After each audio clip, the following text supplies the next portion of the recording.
Okay. Hey everybody, how's it going? I'm Grandmaster Joel Benjamin. Welcome to ICC's Banter Blitz. This is our little monthly get-together. Happy New Year, everyone. Welcome to 2017, our first Banter Blitz meeting of the year. And as usual, I'm ready to take on all comers in 3 minute with 2 second increment. And as always, I'm usually a little rusty the first few games, so good to get me early before I get all my pitches working. So in just a moment or so, we'll have the first game started, and hopefully everybody who challenges will get a shot today.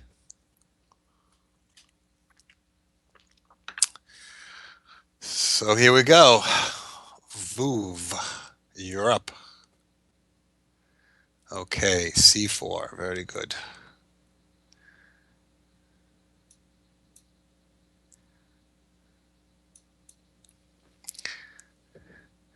So I started with Queen's Fianchetto, and generally I like to play with some kind of theme to my opening, just to sort of make it interesting, because it's really not nice to swamp people with opening theory, to be, a little too grandmasterly.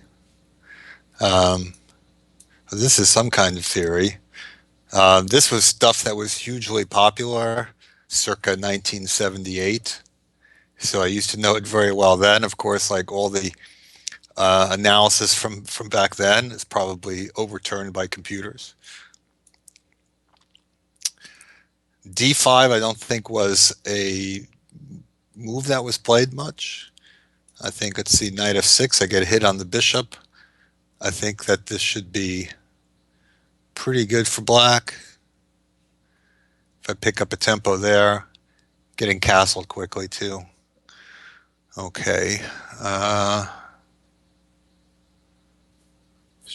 To trade or not to trade?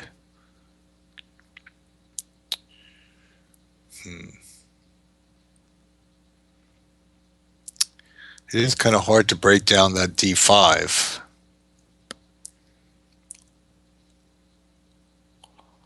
I'm going to try something here. E5. It's probably not actually that good a move because my bishop on b7 is blocked in. But let's see that maybe I can get something going with a little phalanx of pawns. Get castled. Now the key is I have to make sure not to play d6 with my bishop still on the board, because then queen a4 check would win my bishop. That's a very typical trick. In some of my classes, I've devoted at some schools I've devoted classes to learning that queen a4 trick, so that it doesn't come up to bite you in the opening. So it looks like Vuv here is getting ready to maybe castle queenside. Reasonable idea. Or at least he's onto the fact that my e5 move set up a possibility that I could play e4 if he played knight e2. So he's ready for that. Yeah, okay, so e4 doesn't look like it really works here, but maybe I can set it up. Sometimes queen, it has a diagonal to go out to the king side. Right now I don't have a square to go to, but maybe one will open up. Maybe e4 is a threat now. It's hard to gauge. Some tactics going on here. Okay, well, he stops that. Takes. Take that one first. And then I'll take on d2 if he takes back the knight. That distracts his queen away from h7, so he doesn't have time to take that. And now I'll hit the bishop. It's gaining a little momentum there. Still, nothing wrong with the white position. This is one where I might maybe just will reroute my bishop to c8 and come out that way, and not try to disturb the center, because if I try to hit in the center with c6, I think it's kind of a brick wall there. So I think what I'm going to do is maybe play a5. Oh, that was surprising. Uh, but maybe not a bad move. I'm not sure that I want to take that bishop, but I'll just bring my queen out here.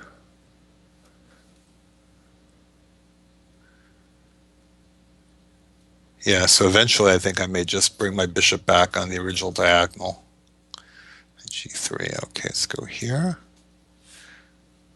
Knight f5 hangs the bishop on e4. Castles. And just solidify that guy.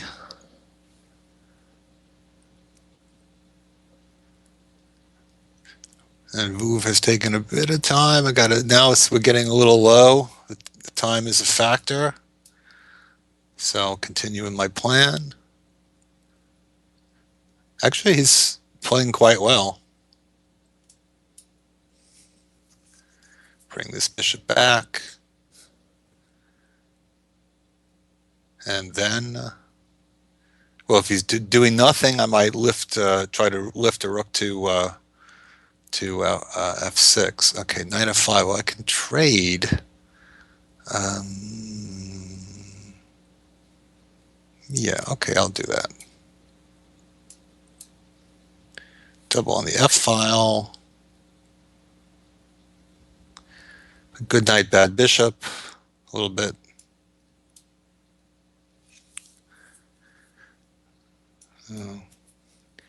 Okay, and then usually you have to play b3 first. Okay, now something's dropping, I think. But he's getting very low on time is the problem. Sometimes it's hard to maintain a high level of play when you run low on time, and now he's got to watch out for knight forks. I guess I could have taken the pawn on d4. I don't know if I need d5. I don't know if I need it, though. I've got some other things brewing now. Grab this exchange. Although I almost hate to part with that knight on c5, but yeah. Okay. All right. Very good game from Vuv.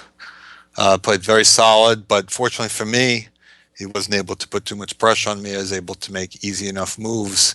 And then when he got low, then it's low on time, then it started to go on him. Okay, so Mr. Duo now, and he gets the report treatment. The report.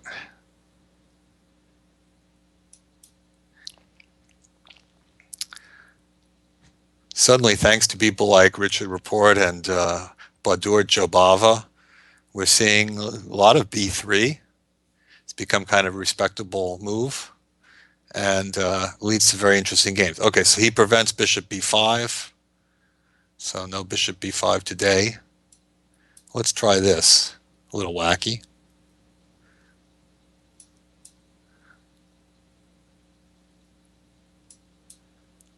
But let's see what I can make of it.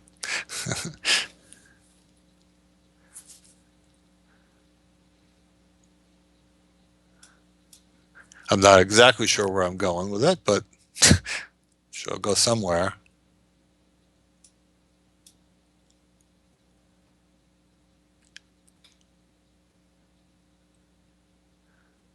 I might as well castle, I guess. All right, very solid start here.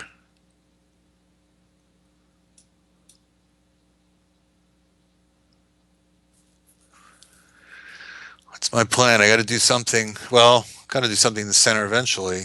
Knight g6. That's a very annoying move because now my bishop is not too happy on f3. All right. Well, my bishop isn't too happy. I just won't worry about it.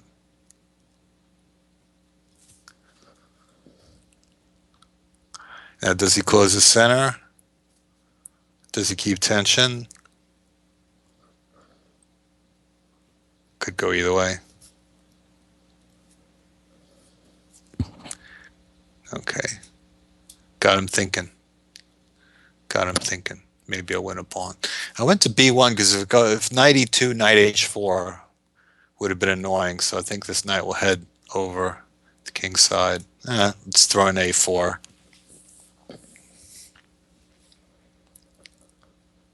Just to bother him with the possibility of a5. Which probably I'll lose my pawn if I do that. Oh, okay, he recognized that. Bit of a bluff on my part. Okay.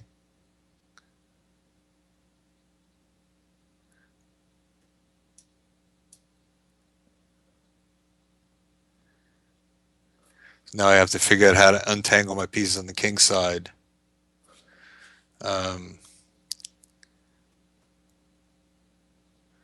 Maybe just offer a trade here. I'll be a merchant.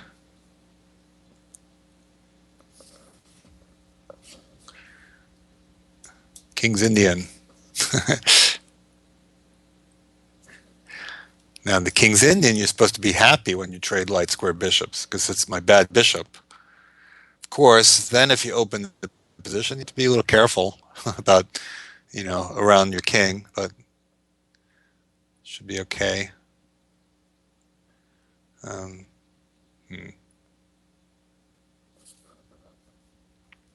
do I want to do about that? Well, actually, with his bishop gone, then this becomes more reasonable, no? Because now I can play a5. Before, this was not possible because he'd go bishop e6 and take off my pawn. Well, I think he's going to mate me, but I really don't think that's realistic. He needs kind of pieces to do it. I actually wanted to play f3 anyway. But I have to figure out where my pieces are going.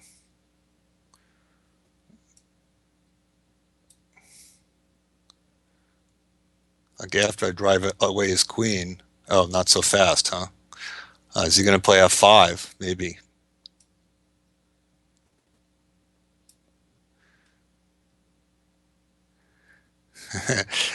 He almost trapped his queen, but I don't have knight g1 because of knight g3. So what I can do is I can force a trade of queens. So I'm going to do that.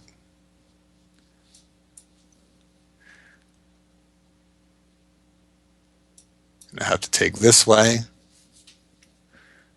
I think that's okay. Now I can put a knight to d3. Okay, protect my rook. Defend things. Should have maybe even trade this bishop. I'm not sure if that's a good trade, but I think I'm going to do it. But mostly I want to put my knight to d3. I'm even just going to take it because otherwise knight c1, there'd be my pawn would be hanging on e4. So I'm just going to do this maneuver. See what it leads to. It looks like he's got some things hanging. He has a duo of pawns hanging. Looks like I used strategy. Okay. All right. This looks good to eat. Yum. Interesting. He wants to put a knight on d4. Let's see. Should I get fancy here? I think I'm going to get fancy. Just keep his knight out. Could certainly take it. I'd be taking things a lot faster than him, but this is a try to do everything without giving any counterplay. Because I'm not even sure what his next move is if he doesn't get knight d4.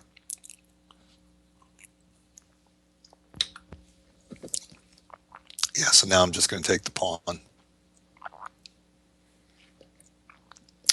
No counterplay. All the squares are covered.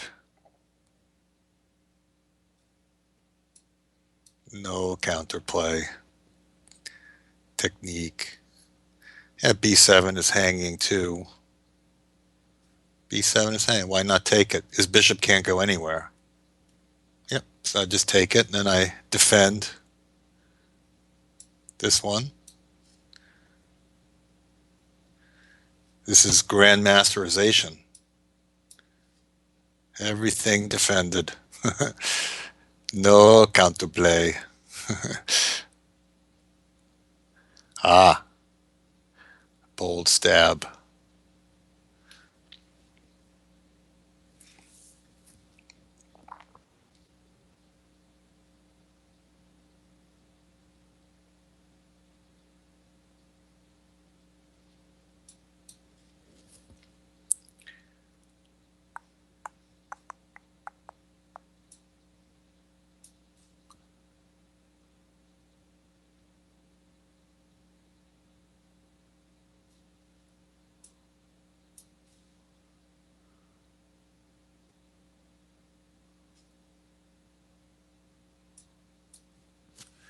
I think I might put a knight on f5. Oh, well, he sort of preempted that.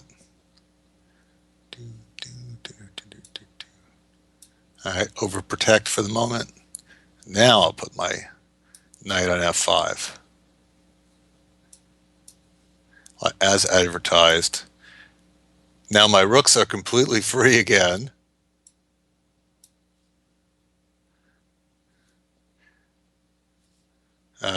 Okay, I'm slightly low on time, so I guess I just have to do a little less talking, a little more moving. But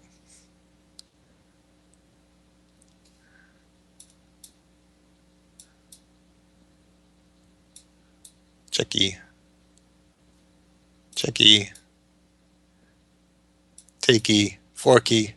I saw the future. I said fork before I called it. Okay, thank you, Mr. Duo. Played a good game, but once pawns started dropping, that happens in a lot when you have, these tense pawn structures, block pawn structures. If something falls, sometimes it's a little bit of a domino thing. Donald F20, you're up.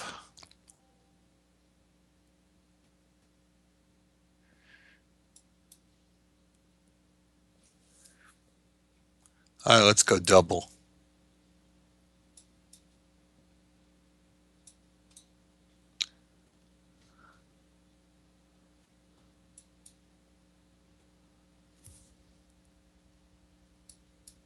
Oops. Failed in my first attempt to play c4 there.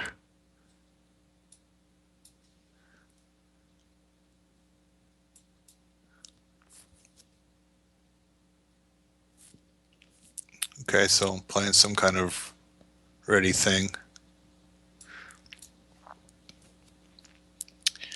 I'm not sure where I'm going with it, but we'll see.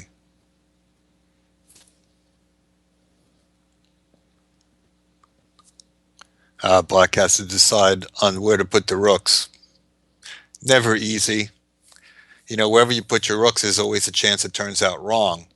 Very often it turns out wrong because your opponent plays a certain strategy where your rooks will not be optimally placed. There's not much you can do about it.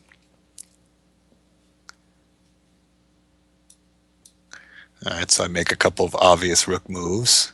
And now I'm thinking about taking on d5. I think I will.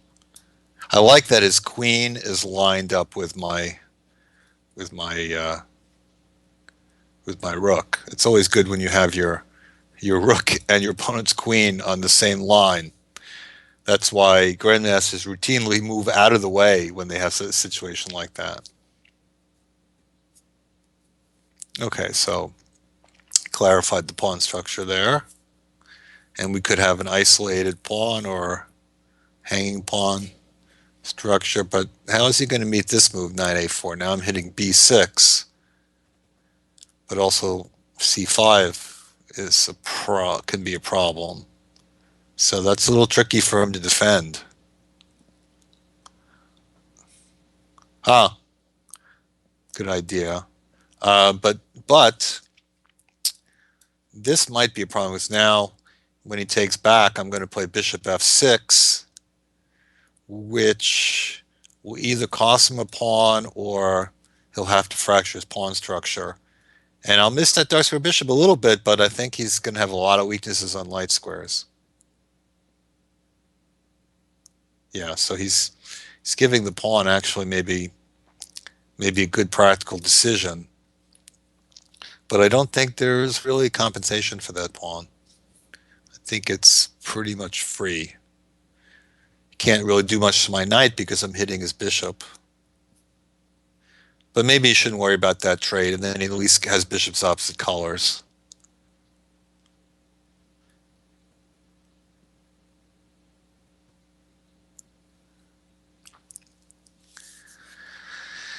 Yep.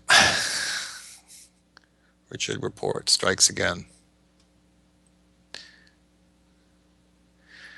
Report is having kind of a tough time in Tata Steel, but he had this game against Wesley So, where I believe he was actually winning. He sacrificed lots of pawns, and then he didn't manage to make it work. But I think he missed a win or two there. Knight b4. Okay, I think that's probably wise. All right, I'm going to take the bishop because it's there, and I'm going to kick this back because it's there. Has to go back, I think.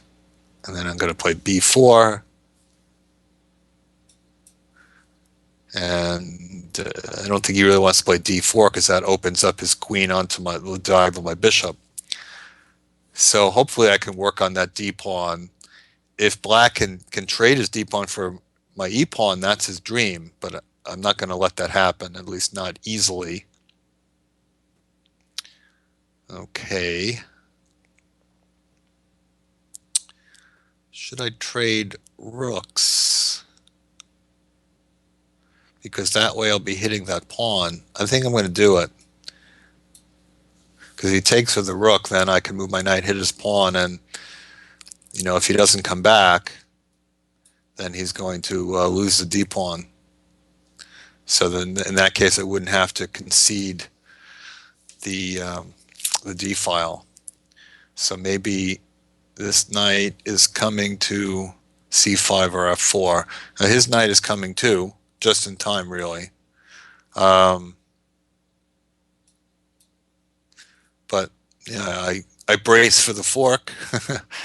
Queen a7, and now well, he didn't defend d5, so I should take it. I think I should take it. Not worried about the fork because I have rook takes d8. Right away.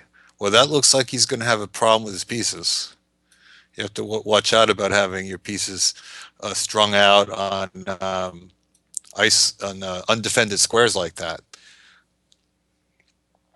I could take the pawn on a6 and try to show technique. 2 extra pawns should be enough, but this looks like a piece. Boom. All right, thank you, Donald F20. I like the game so far. They're just interesting enough, but not giving me a heart attack. But I'm sure that people will give me a pretty hard time soon enough. And will it start with Casarano? He's got a little bit of Kasparov in his name. Let's see if he plays like Kasparov. Right. So there's my b6, my Rabova or Japort. So back in, the late 70s, early 80s, they used to call this the English defense. And there were many articles in Modern Chess Theory about it. Now you don't see it so much for whatever reason.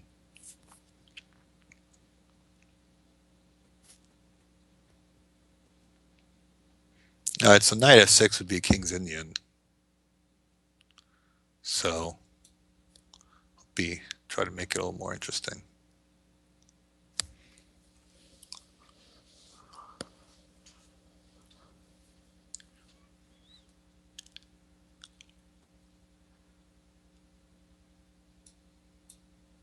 So in this type position, black will typically trade bishop for knight and then jump to e4 with the knight. He's allows bishop f3, but that's a move I might think about if he's castled already. h3, well, does he want to play g4 someday? But he's a long way away from it, and he doesn't need to prevent knight e4, so I'm not sure about that. Let's try queen e8.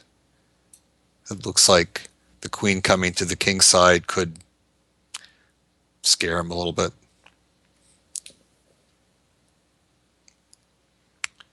Bishop d2. Maybe I should have just grabbed on c3 at that moment. Kind of wishing that I did right now. So whenever you play d6 in a position like this, your opponent can often play d5 and kill your pawns. Or I could have just played knight e4. Yeah. These games are not always perfect. I just fell in love with my queen e4.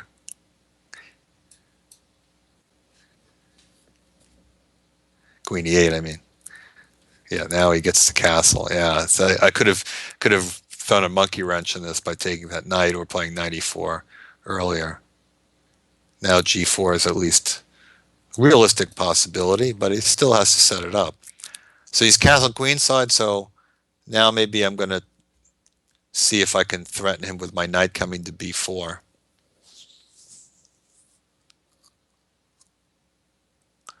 Rook f1. He still doesn't have f3 defended.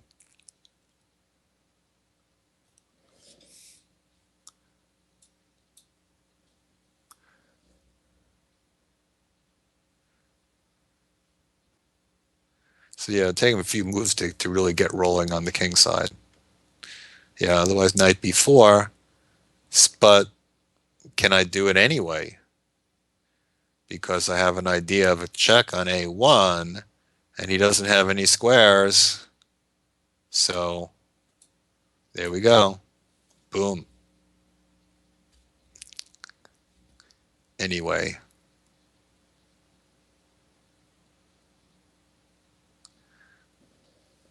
Now if he moves his queen, then I think I take on c3, because he can't move his queen to anywhere where it defends c3. Oh, no. He didn't. Really? Oh. That's like kind of overthinking things, like, do I take the knight? No, I don't want to take the knight. Okay, I won't take the knight. I don't want to move my queen, but the queen is attacked, Don't have any choice about that.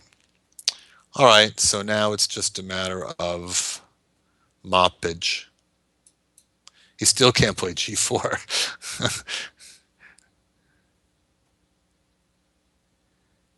Let's try and set up queen a4, but not really, because then b3, queen a3, rook a1.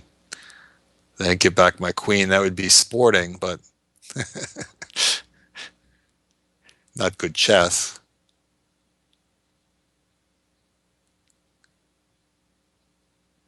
In the meantime, there really isn't much for white to do with just one piece for a queen. So far, so good.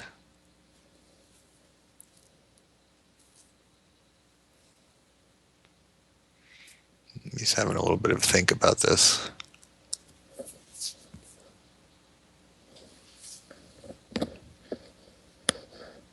Okay, b3. So he stops queen a4. All right, I'll just take that, simplify. Simplify, simplify. Eventually, things get opened up on the queen side around his king with unhealthy consequences.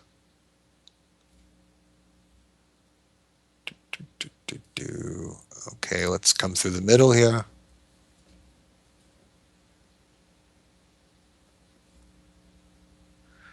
The queen will be bossing around pretty soon. Well, maybe not, because it looks like he's going to run out of time before we get there.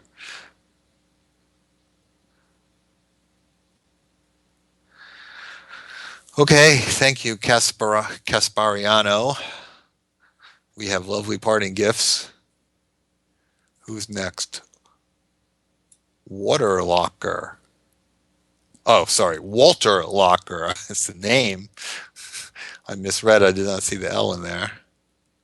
All right, you're up. Take your shot at the champ.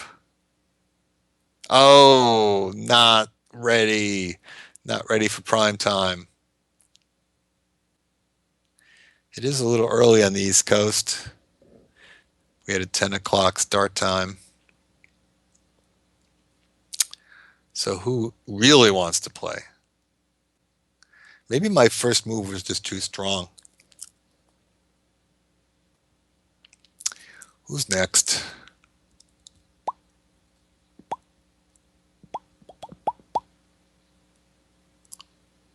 Very nice. Manos. Okay, Manos, I'm pre-moving. Don't tell me you're not going to be there. All right.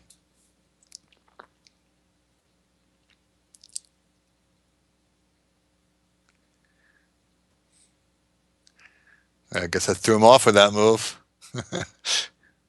Bishop f4. Okay, well he wants to do his thing.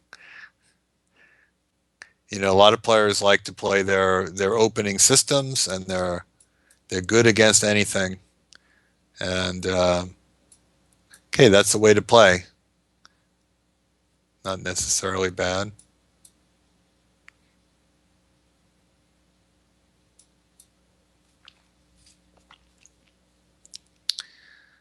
H3. Okay, so what am I going to do? I'm going to do this, and I think I'm going to put my knight on E7, just to be different.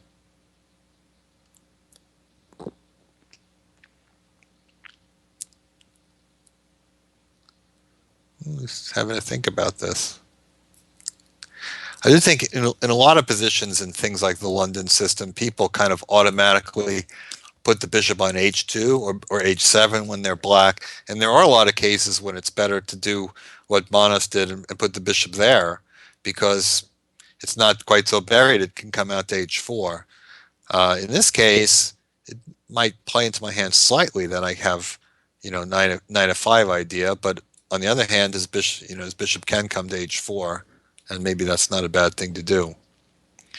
But queen c2 feels like, well, I'm a little bit afraid to develop my bishop and castle kingside because I think he's getting ready for kingside attack, but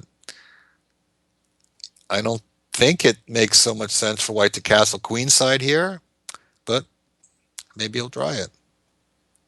I guess it's not that easy for me to generate quick counterplay because I'm not really directing anything to the queen side right now, so I best not scoff at it.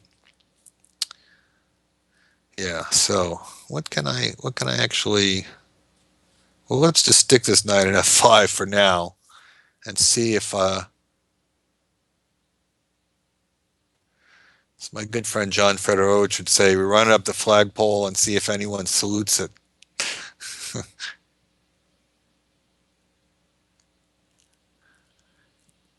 Now, in the grandmaster level, bishop h2 is almost an instant move. You know, knight attacks the bishop, you move away. But you know, club players tend to think that over more. But I was going to also mess up the pawn structure if I get to take. So I did pick up a tempo with knight f5, but I'm not sure that the knight is so wonderful on f5. I'm sort of, you know, taunting him to play e4, but that, of course, you know, changes the pawn structure, and then he has to, you know, he has to deal with the resulting change in the pawn structure, which is not bad for him, but he just has to adjust to it. Okay, so I guess I better trade this guy knight h4, because what's it really going to be doing on h6? But now white is maybe going to have to do something in the center. Problem for Manos, or Manos, I don't know how you'd accent that, is that he's taking a lot of time. You know, and sometimes in these 3-minute games, it doesn't really pay to think that much, especially because you can't always predict what your opponent is going to do. Wow. Rook G1. Why? I mean, why not castle? What is he? Why afraid to castle? It's not like I'm building up for an attack anywhere.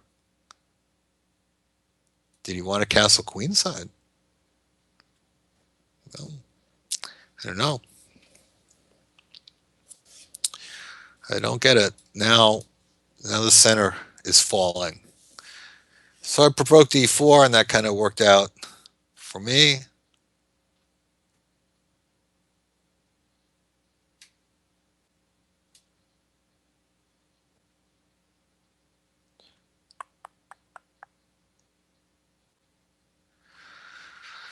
Let's see. So the c pawn is hanging, but yeah, I don't think he can really take it because there's going to be a lot of blowback on the e5. Well, he maybe can try taking it, but it's not going to be good. Okay, yeah, he's trying to pick up the pace a little bit. I give him credit. All right, what are you going to do on that? Loading up on the e file. Yeah, you're going to do that, but oh, okay. Well, I thought bishop h6 was going to end the game, but I guess he can play knight d2. All right, well, still not bad. I thought I was setting one up there. Knight d2. Gotta pick up the pace, though, my friend. Okay, desperado time with my bishop. I'm just going to play knight f6. Oh, okay. Actually, not bad. Bishop d5 is bishop c4. I think he's lucky on that, but still.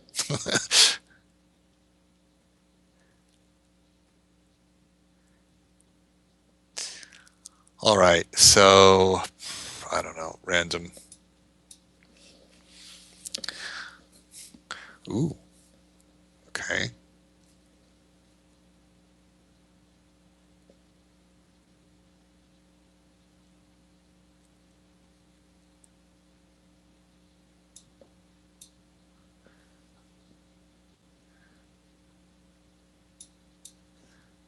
So we have at least a little skirmish here.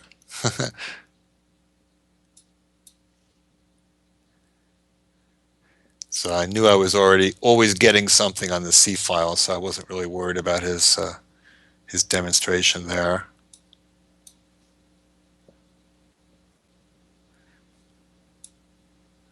Um,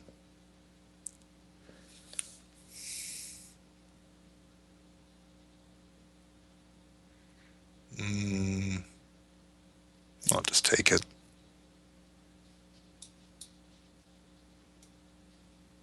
Yeah, there goes the queen.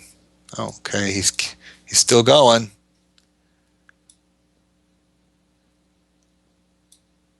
He takes a lick and oops, oops. Okay, he suddenly resigned on me. I was about to accidentally click on, might have accidentally clicked on something, one of the games that popped up there. Okay, thank you, Manos. It's a good game. But you see, what you run into this problem that if you take too much time in the opening, then when you get, very low on time, unless you're a master level player above, you're probably going to blunder pieces. So it's good to kind of try to keep up. All right, so we got Dono, Jack. Oh, don't know Jack. I don't. You don't know Jack.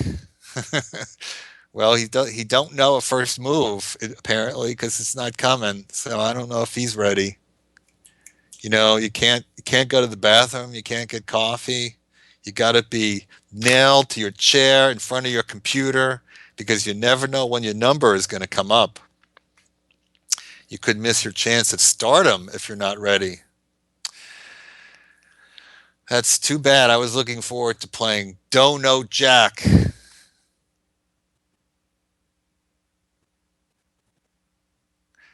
No mercy for you. Oh, okay. Let's see. Let's see if there's no mercy. F3. Wow. Okay. Let's see where this is going. Hmm. Okay.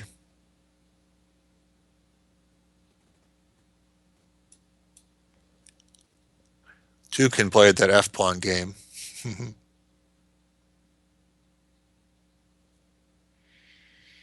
Hmm.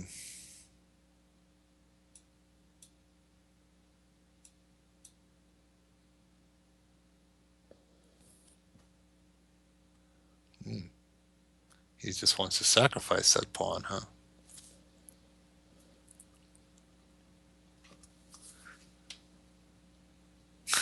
Without mercy. Not bad. Maybe I shouldn't have given him that F3 move. All right. So, see, if I give bishop check, then he could go bishop d2. So that's why I did this way. So all right. Well, anyway, I took a pawn. We'll see what you got. Got an open file. Maybe some development. Nowadays, it doesn't take much.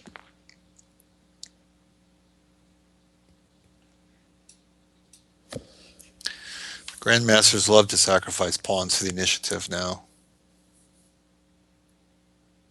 I've talked about this kind of thing many times, but I think it's paradoxically it's the computers that have made people sacrifice more. The computer always had the reputation for, being very conservative about material and always taking material, and that was very true in the old days.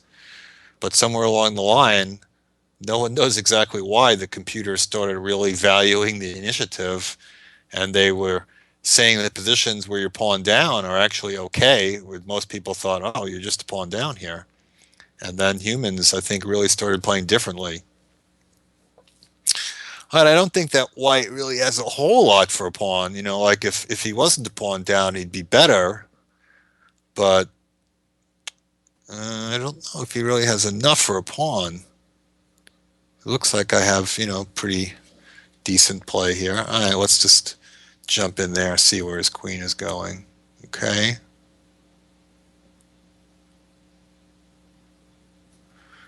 All right, so I've got some cheap ideas here.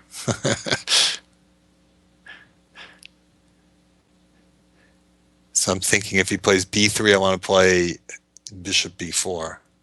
Ah, doesn't he have to defend this pawn?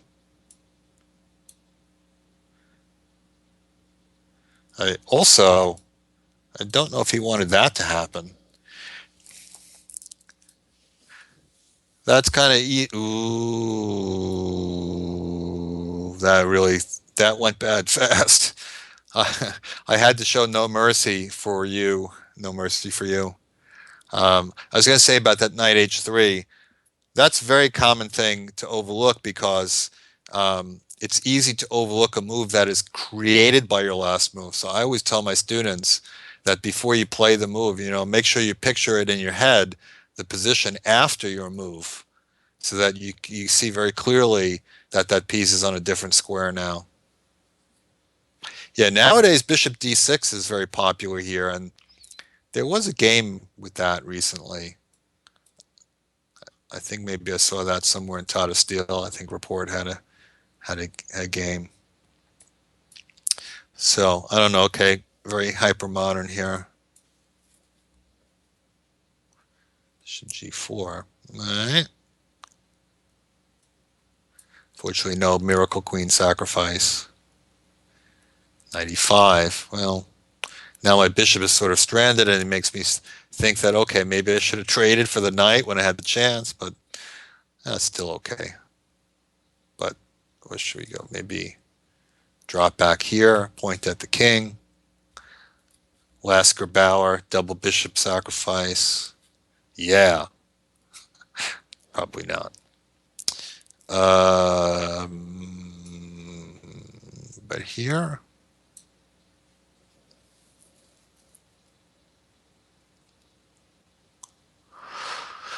now something feels like something's hanging here.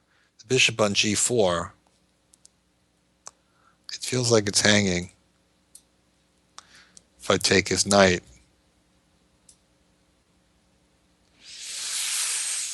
yeah, it looks like it should be good for white.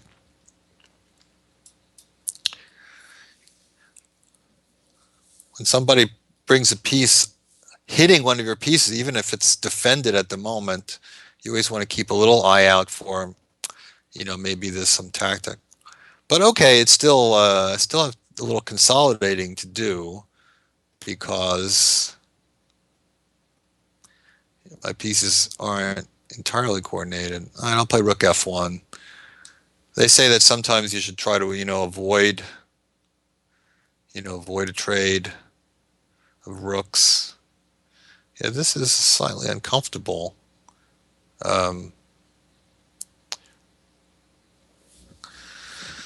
what should I do about that situation? Knight D1. I don't really like my knight being on that square.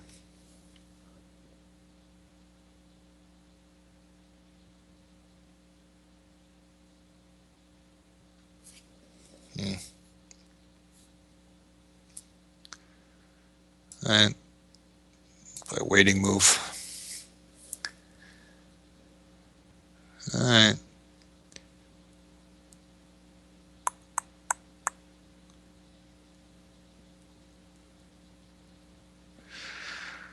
All right. Let's start trading stuff.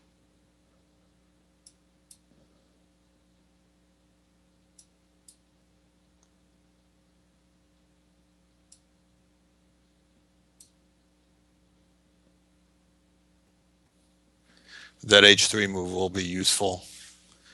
B4. Okay, now the bishop comes out. All right, now we start consolidating, I think.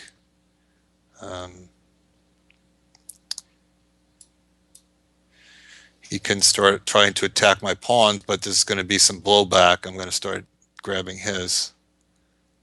So I'm not sure that he wants to jump right now. He may change his mind about that.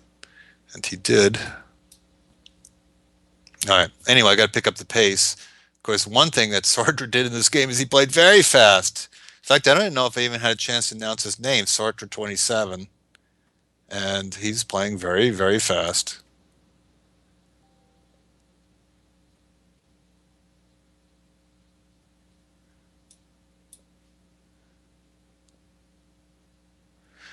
Okay, he's trying for a little tricky there.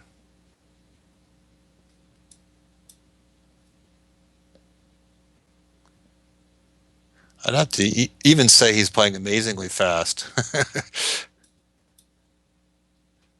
Very hard to play this fast without hanging something.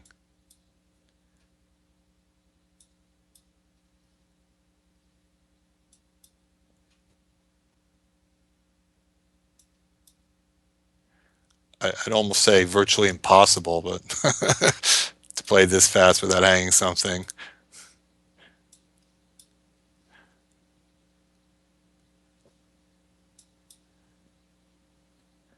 But I don't think it's going to matter in the end.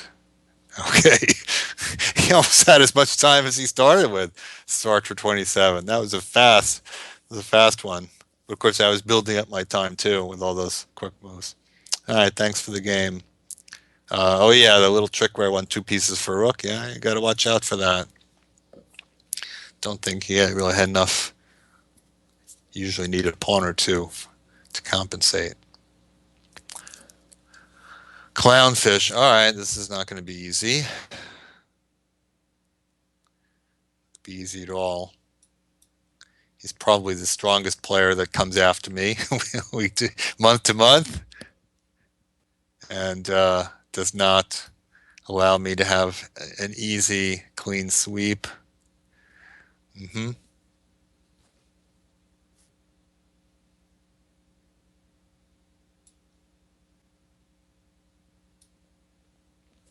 All right, let's see what happens with that.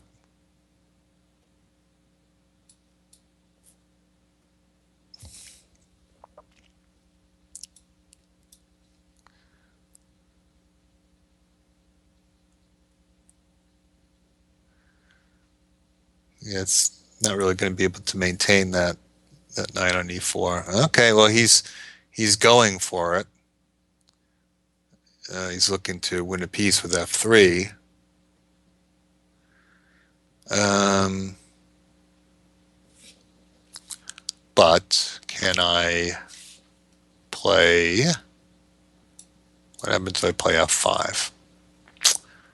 Gets interesting. I don't know, interesting in a good way, but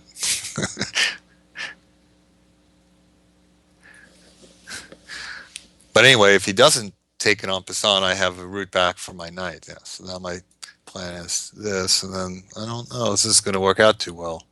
Probably not. Okay, defended d4. Now my e6 is hanging.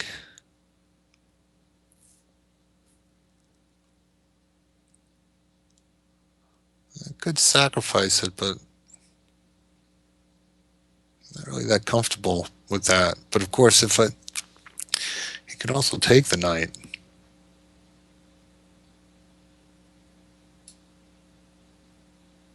Yeah, I think I'm just going to develop. Even it might cost me a pawn,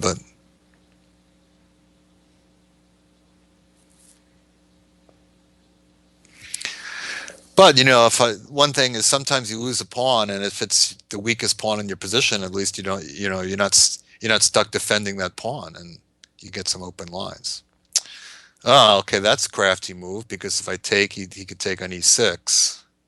So he went past the obvious there, and I wasn't thinking too carefully about that. So I am not having a very good position here. Hmm.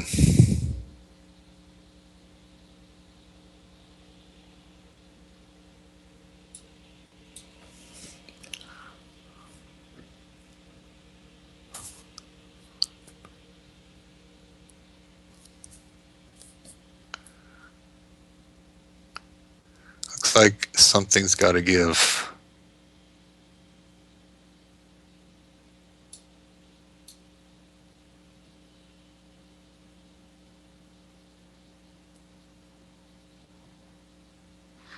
Yep, that's the pawn.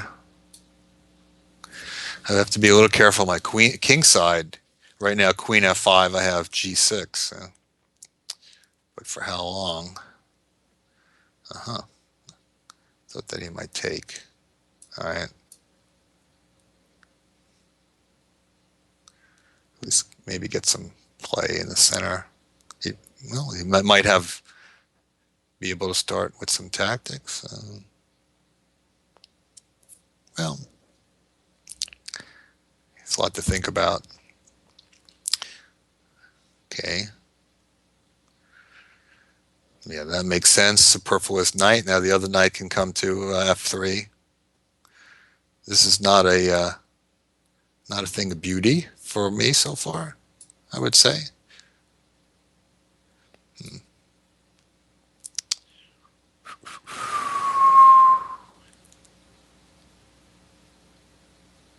Not a thing of beauty. Yep.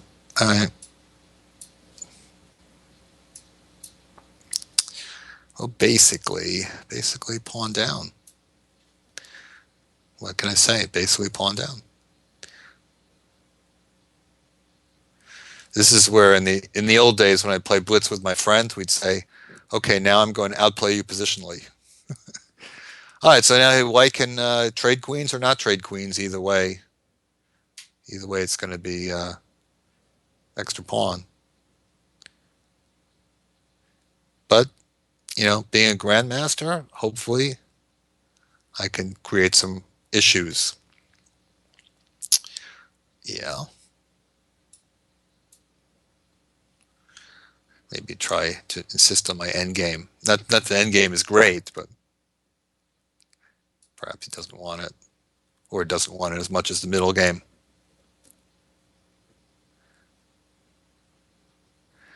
But I can be a little annoying in this position.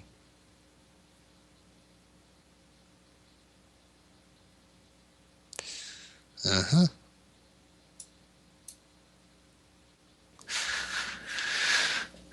Time starting to become a factor, I guess.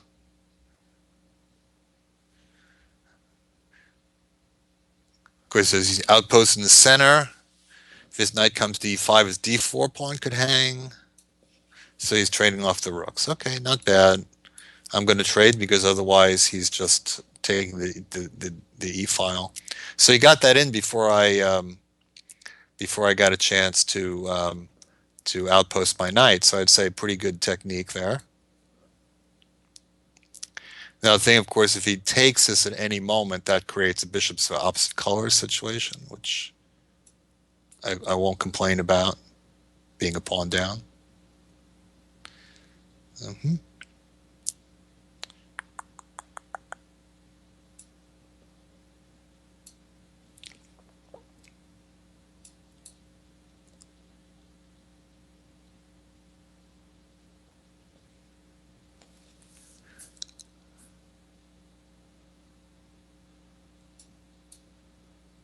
I'll retreat for the moment. All right, getting my bishops opposite colors for what it's worth. Hmm.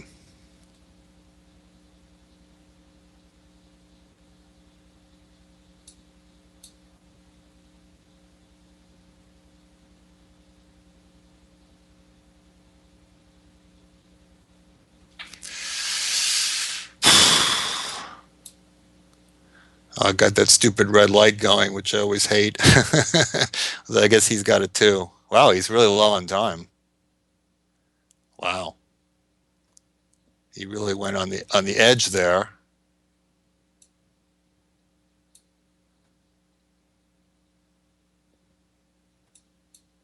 Going on a little expedition there.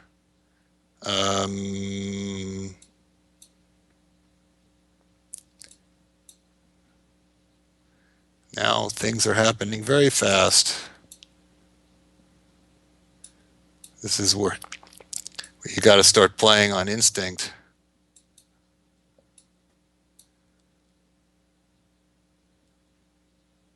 Oh, that's annoying.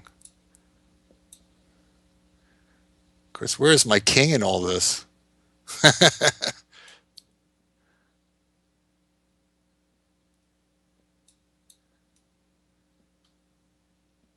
Yeah, where is my king? Not doing anything. I better get it over there.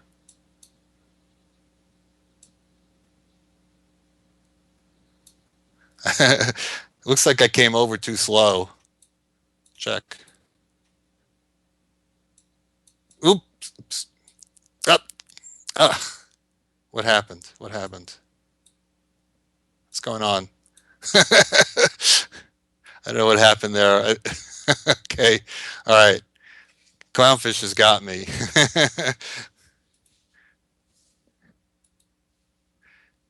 All right, good. What did I do? I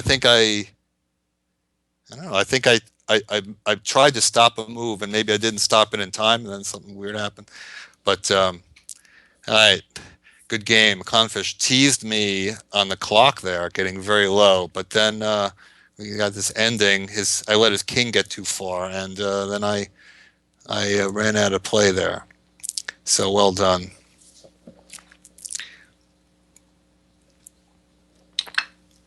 Cap 78 red.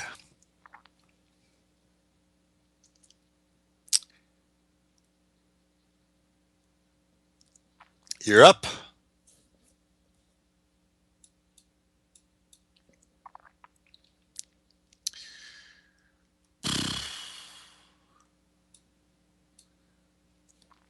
I'm going to take that knight.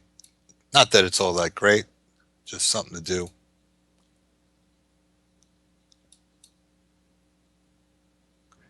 And it can play a whole bunch of quick moves.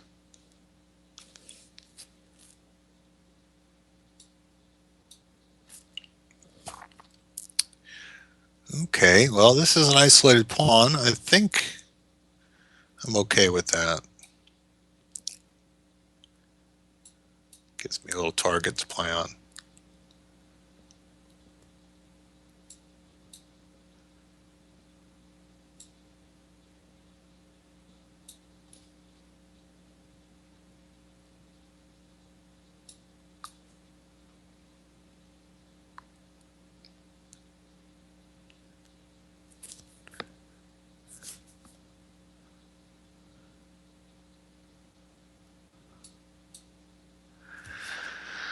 Okay, so, just looking for some opportunity to attack those pawns at some point.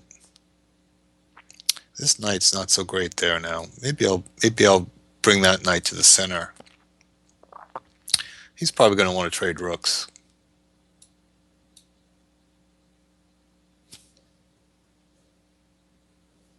I don't have to trade off all the rooks. Maybe I should play out four. I think I will. See how he deals with that. And then maybe drop this in here because if he takes it, probably one of these captures would be good for me.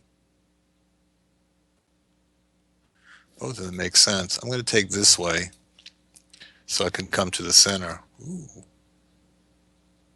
trading. Okay, I'll trade.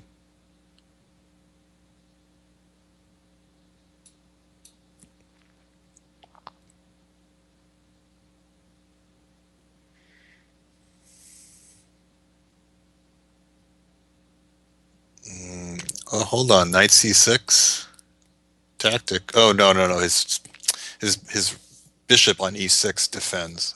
Okay. All right.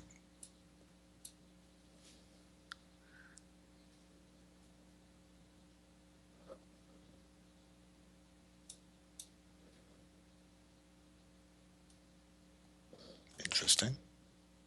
Okay. I thought he was going to defend that pawn. That was my whole idea, but all right. Well, still, it's not all that clear because now he can get some counterplay or bishop's opposite colors. Some combination of both of those things. But I think I get to shut his rook out, which I think will be very nice.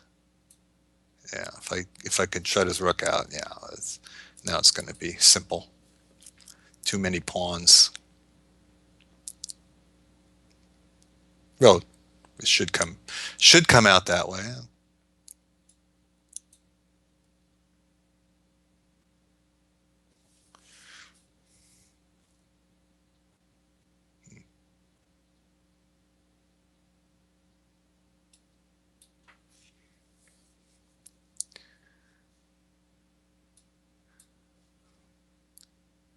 Taking a whole mess of pawns here. Keep my pawns centralized. But once I get this far, then then I can afford. I got so many pawns now, I can afford to trade rooks, which always makes it easier.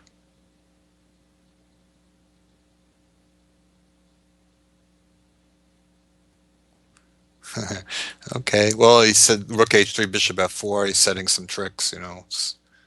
That's the thing to do. Although I could have taken the pawn on h7, and I think maybe I will take the pawn on h7 now.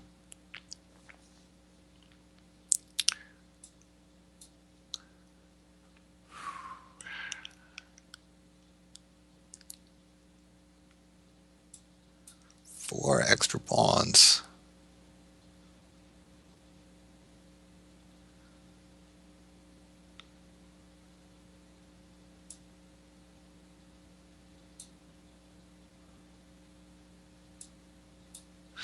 I don't really actually have to be in a hurry to get my bishop out of there. Okay, now I will.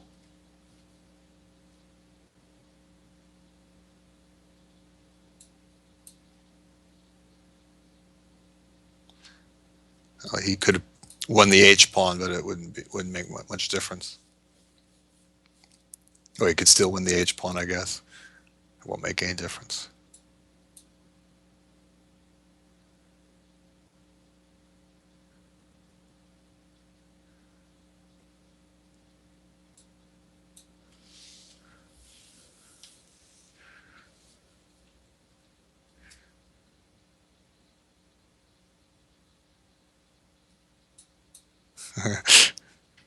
Prevent bishop c5.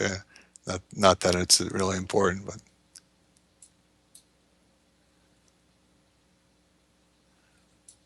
check.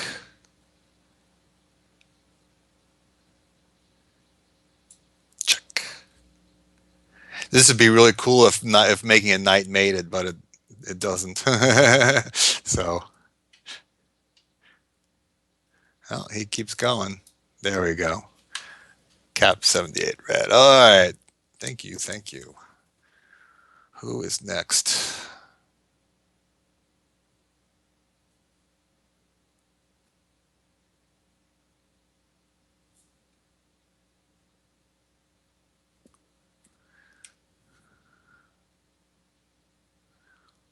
Arnav 311004. Tango Niner Bravo.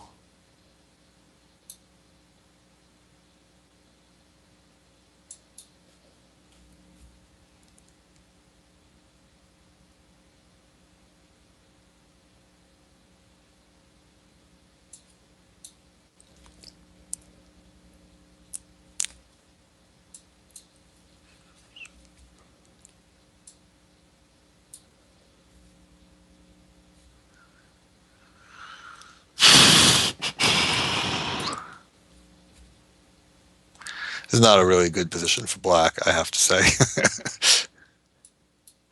This is not one of the things that I do in tournament games.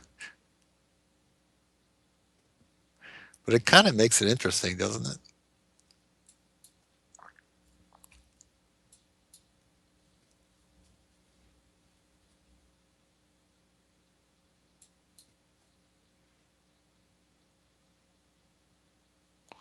Oh, come get me.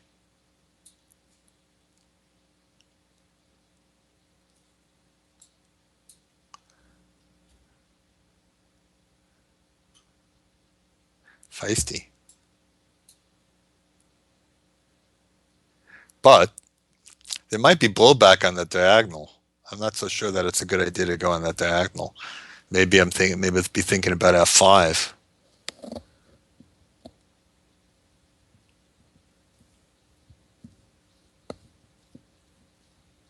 Uh-huh.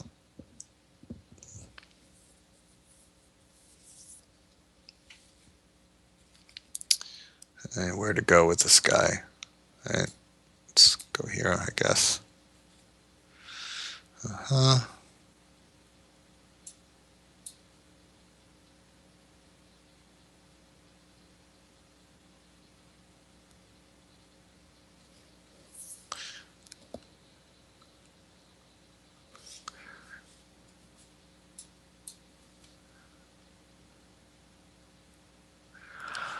Oh, okay. Now I start to see something happening. Okay. All right. Maybe better get off that file. I didn't see anything happening there until that knight h4. Now it gets my attention. Now I wonder if I maybe waited to maneuver too long.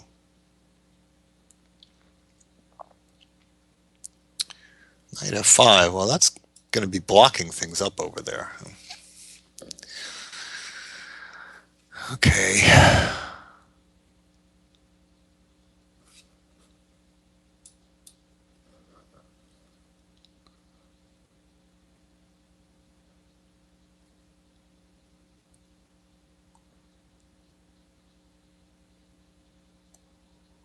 Queen g4.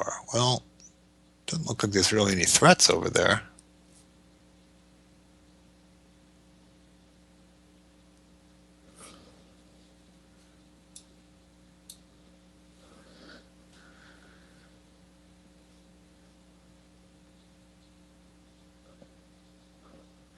And now I can think about it, a counterattack, I guess.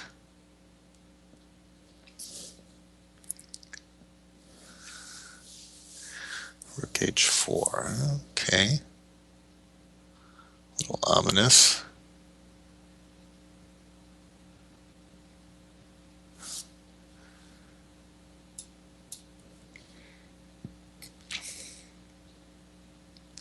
If he goes queen g6, he might be trapping his queen after knight g5. That might be a little trap. I don't think there's any way forward on the king side. Knight f5, I think that kind of blocked things up too much. Also, sometimes when you get to trade a piece, it gives you a little bit more room to move around when you're cramped.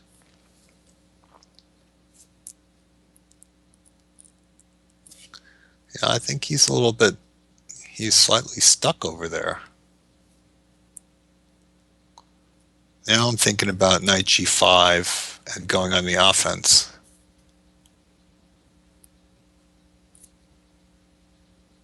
It's funny. I was completely oblivious to the possibility that he could move his queen and then play c5, which is a possibility I should not be oblivious to because it's can be impactful. Yeah. Okay. So now I think looks like ready for some kind of knight g5.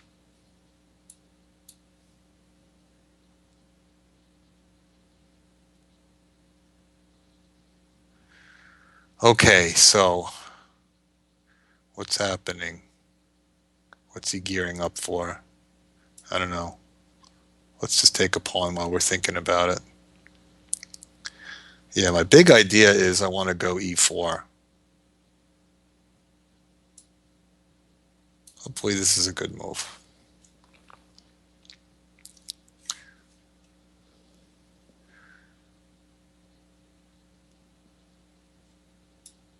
That's my big idea.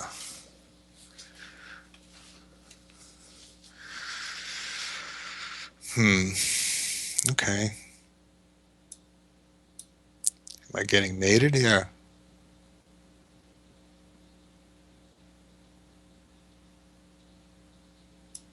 Possibly.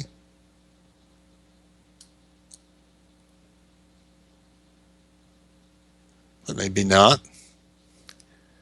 There's a lot of counters going on. G3, okay. He wants bishop c3, I guess.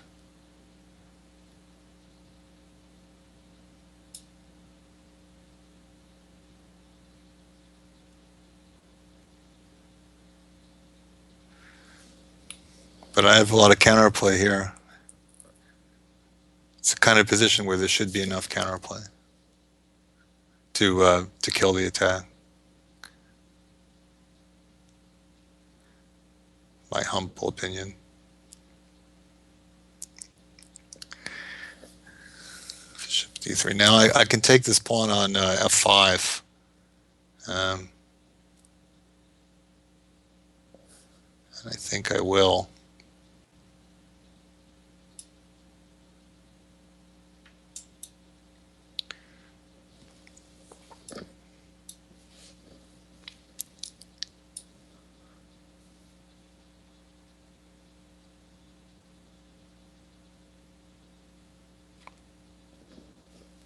I don't think he needed to resign quite yet because he could take and take on h6, but yeah, it's a winning position for black. Thank you, Arnav311004. That was a game I did have to worry about some things a little bit. But I thought after knight f5, I thought it was really hard for white to make any progress on the king side. Scorpius with the maple leaf. I don't like the maple leafs giving the Rangers a hard time lately. Not happy with that.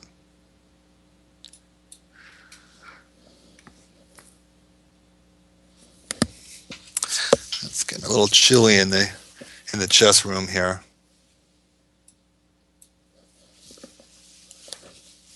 Oops. That's not a sleeve. That's not a sleeve, that's a sleeve. All right. Okay.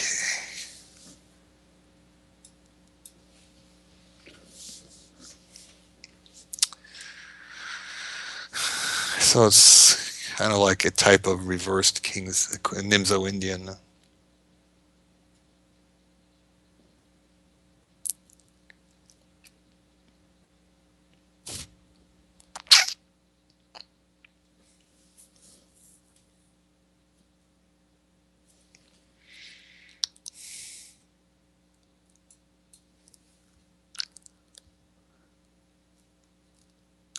It's interesting that, I was just thinking about that many people play quick a6 to put the question to the bishop early, but there was certainly a strategy for me in the position where I would take the knight and maybe play 95.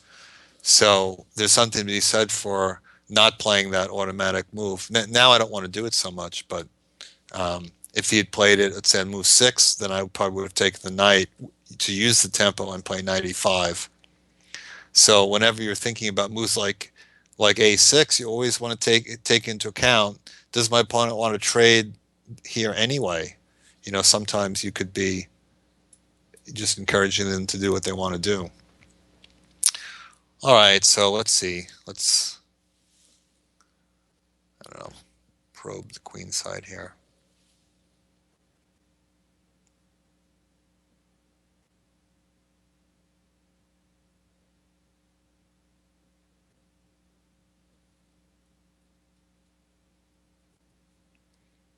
Sort of what I expected.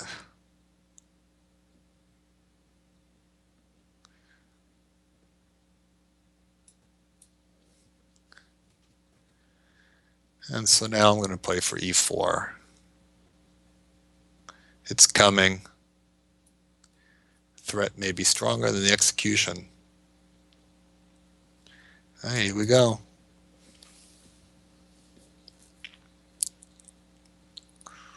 I was prepared for that.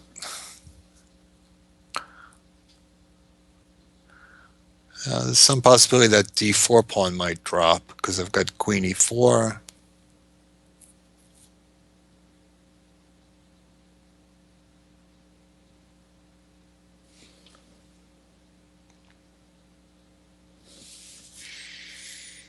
Yep.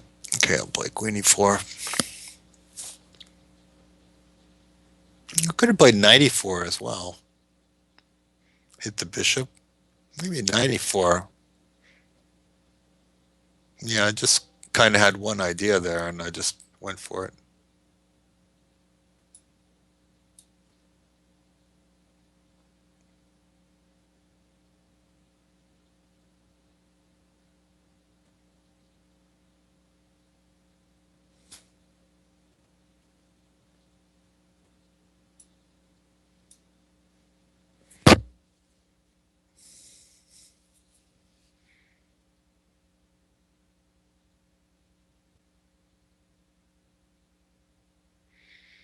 Okay.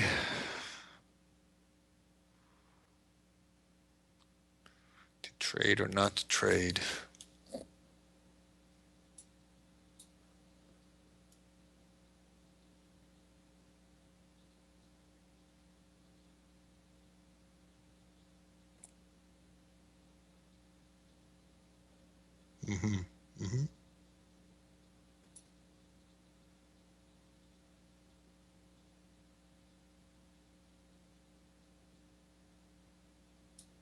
Yeah, maybe I do have to just trade. Or I can come back to g3.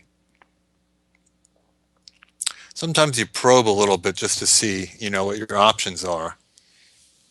I figured that black had to come back. What next? That's walking into 94. I'm just going to play it, figuring that it leads to something.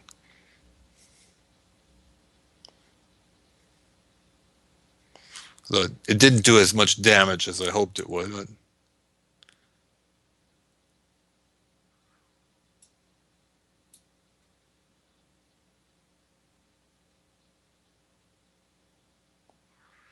I don't think that's working tactically. Knight takes c6. This looks like a piece. Pin against a queen is not absolute. You have to be more careful when you make those. Think a little bit more about where that piece might go. This queen d6 also hits the bishop on c6, which is handy if you wanted to keep the queens on the board. All right, thanks, Scorpius.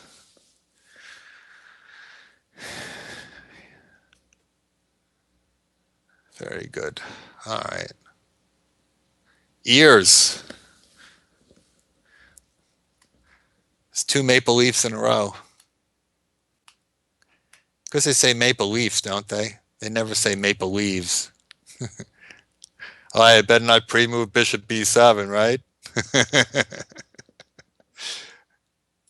All right. Very clever ears. I like it. I like it.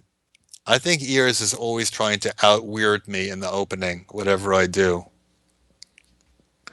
It's certainly your prerogative.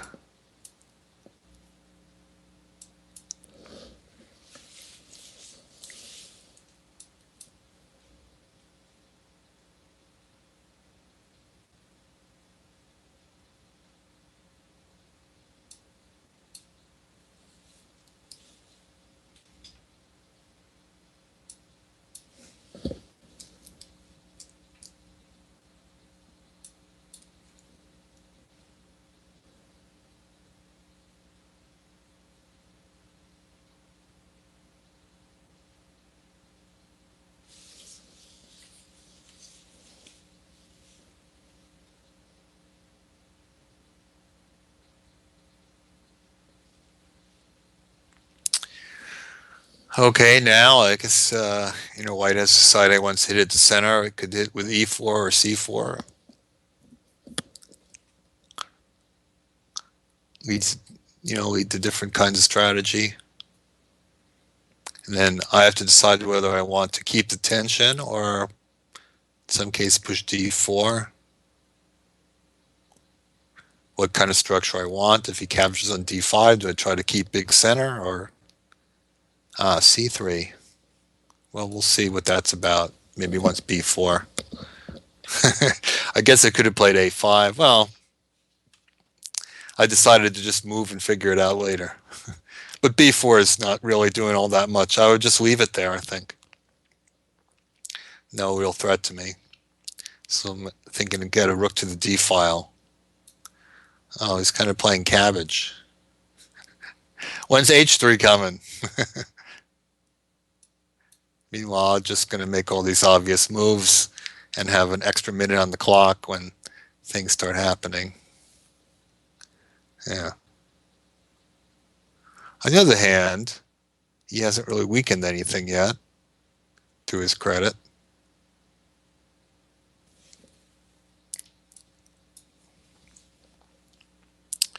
I think maybe I'll put my bishop to f6 and see if that does anything.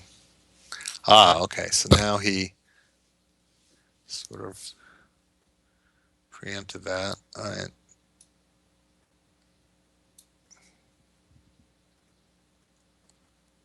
See where he's going with this.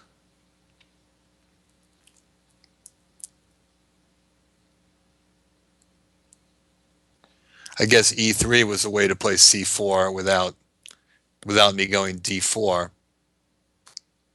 Some logic to that. But sometimes when your opponent is playing, small moves like that, it's hard to tell what direction they're going. That in a flexible position, you don't necessarily know what his next move is going to be.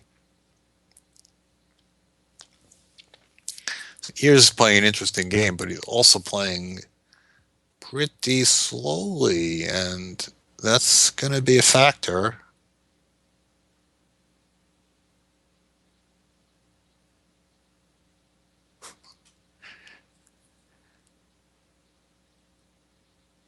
I just had a thought in my head about the old Chessman comics, if anybody read those back in the 70s. I just remember there being one panel where a player was in time pressure and you see him, the words in his head, quick think, anything blunder. So really, I'm just sort of chilling out in a position with a lot more time. It is a blitz game, and I'm just playing solid moves. I haven't really had to play a creative move yet, and 2 extra minutes on the clock, and now it can get tough when you have no time.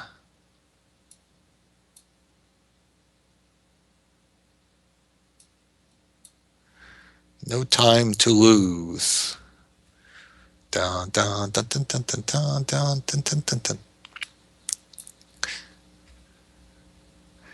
Isn't that something from Monty Python? No time to lose.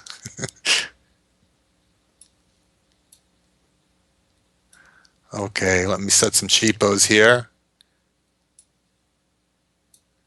Like I said, let me set some cheapos. See, that's the problem. You get low on time. Now, knight f3. Um, Maybe that's just too fancy. It's tempting though.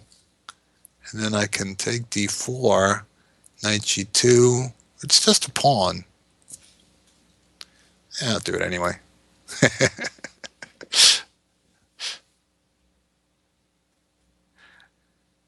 I mean, I can always go back knight d2, right? Oh, okay. Well, actually, the position wasn't caving in as much as he thought, but tough to play that 20 seconds and losing material. Yeah, I knew that knight e4 is kind of an unpleasant thing to come at you when you're low on time and suddenly knight d2 is threatened. But in those ready type positions, very often, you suddenly, um, you trade the bishops and suddenly your f3 square is weak. That happens in readies and Catalans, things like that. So Nejmadinov 123. All right. So we're gonna have something that's not a Latvian gambit. I think that's really better for his health anyway. Okay, so well, can I play f4 here? I guess I can probably. Right? It's like the English defense with the pawn would be on c5. I don't think that this would be less playable here. Mm-hmm. Mm.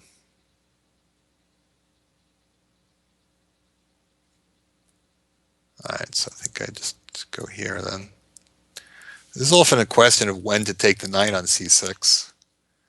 But if you could profitably wait from it, usually you do. Okay, so all right, I think this is going to be a pawn for me.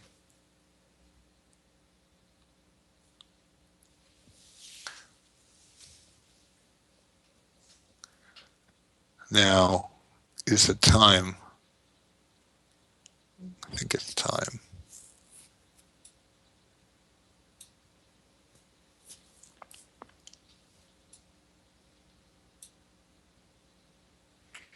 So if bishop takes knight, queen h5 is the idea. Very typical theme, this type of position. Now, I could have played knight e5 without taking the knight, but then he can play bishop takes knight and bishop c6. He can move the king. So that's why sometimes you might want to do it this way. All right, what's he going to do in queen h5 check? I think that's going to be a problem. I don't think he's doing enough damage control here. All right, check. Maybe it was better with the Latvian gambit.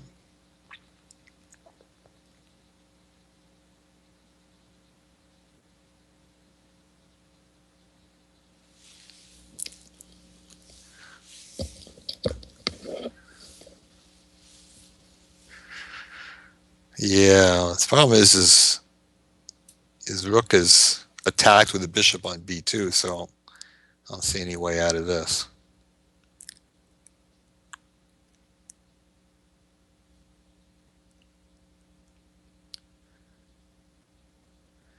There's something about the queen side fianchetto that seems to produce.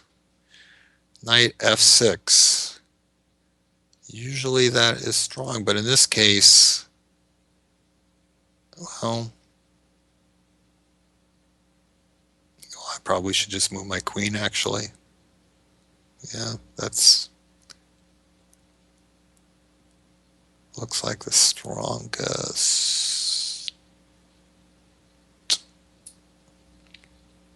Could take the queen and take on h8 with my bishop as well.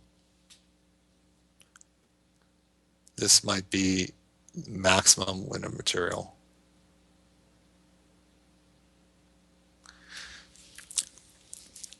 Now, if he plays queen g7, and I take the rook in the corner and go queen g2, well, it probably means nothing, but I might just In that case, I might just play queen takes f6 instead of taking the rook. Just win a piece comfortably like that without any complications.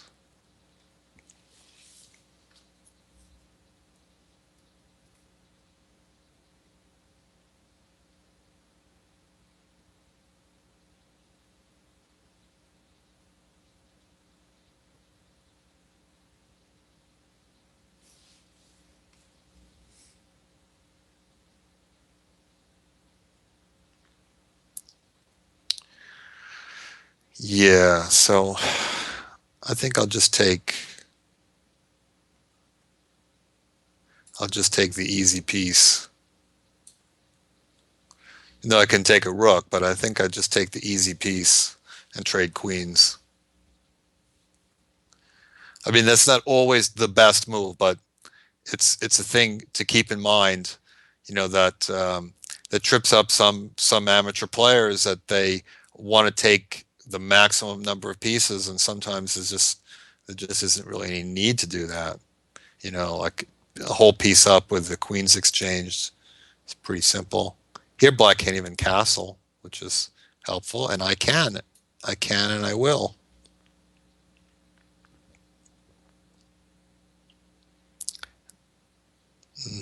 Okay, that's probably a good move. Uh-huh. Well, yeah, some tricks here.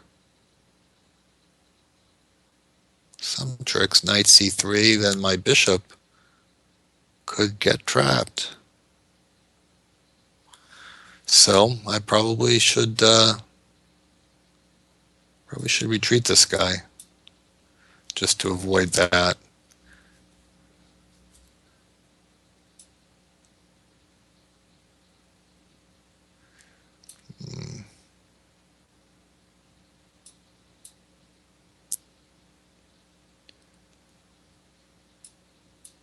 I think he's gonna have a little problem with his king now. He just opened the e file at a really awkward moment.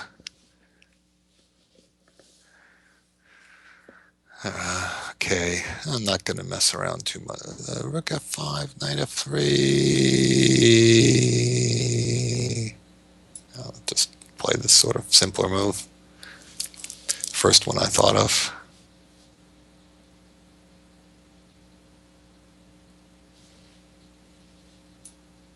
It's a little tease because he can't move the bishop anyway.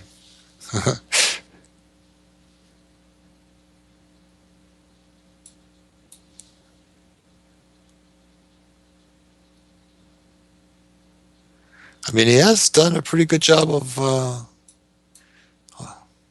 keeping this game going, I have to say. Well, only one legal move here. Oh, okay. All right. Thanks, Nejmadinov. 1, 2, 3. There can't be that many more games. Let's see. R. DeVos with some kind of exotic flag, which is too dark for me to read. Ah, but is he here? Is he ready to answer the bell?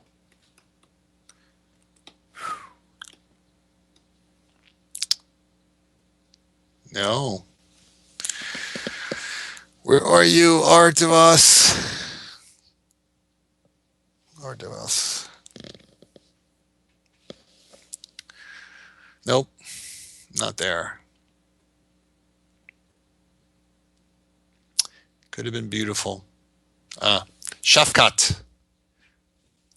A lot of Canadians today. Good for you.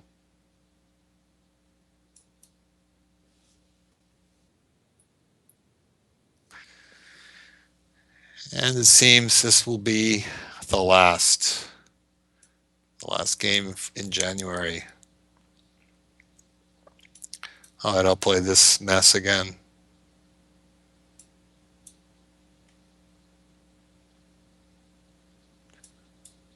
Okay, you talked me into it.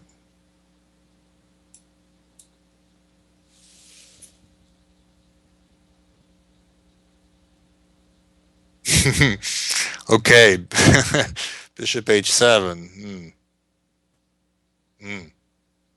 Okay, that looks like it's on. That looks like it's on. The rule of thumb is that if you can bring a knight to f6 or a bishop to f5, it doesn't work. If you can't, then you have to look more carefully at it. All right, let's get some counterplay going.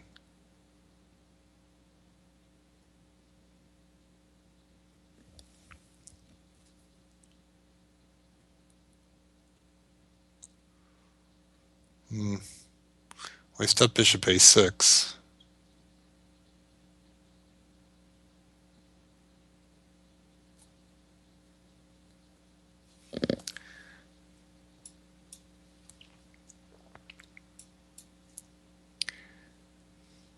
Granted, my bishop is not very beautiful.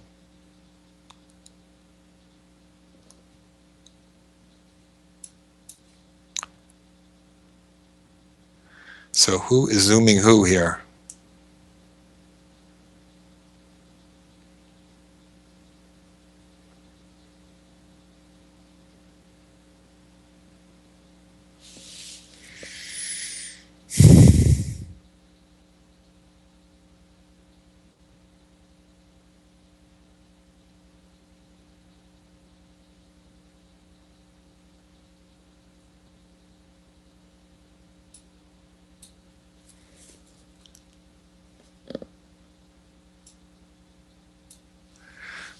I've got kind of a usual defensive idea here to play my bishop back to e8.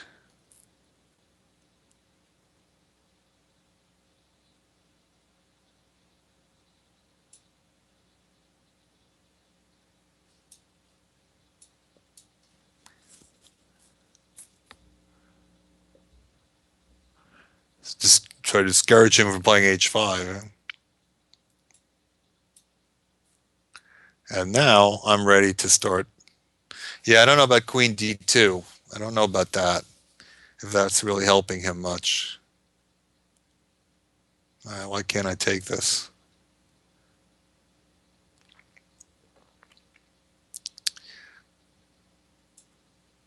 Back.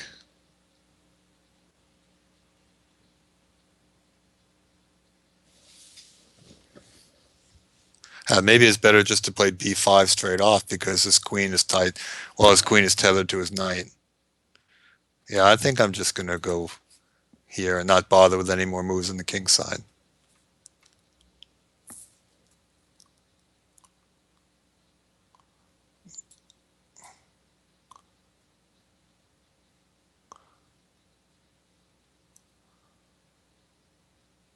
That's going to cost the bishop. I don't think he's going to get enough going for that.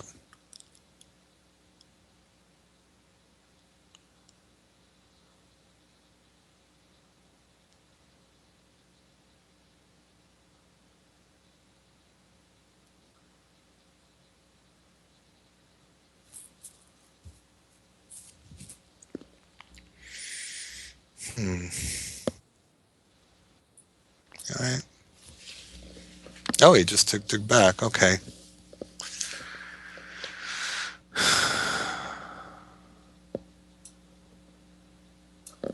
This looks like a piece.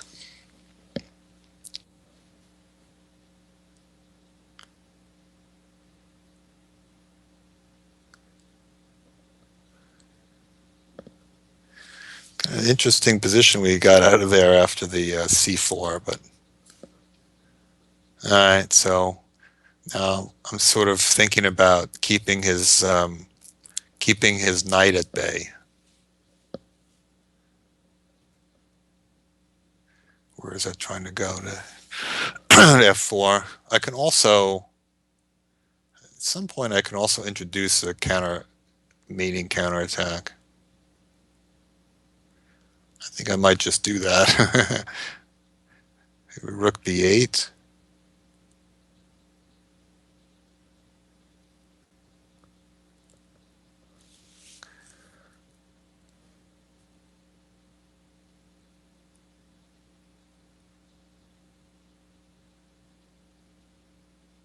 Eh, probably too fancy.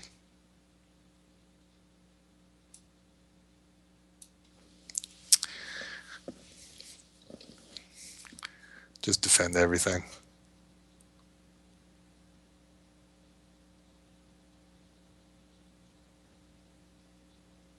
Hmm. Okay, I didn't see that move, but I think I got everything covered here. Yep, everything covered completely.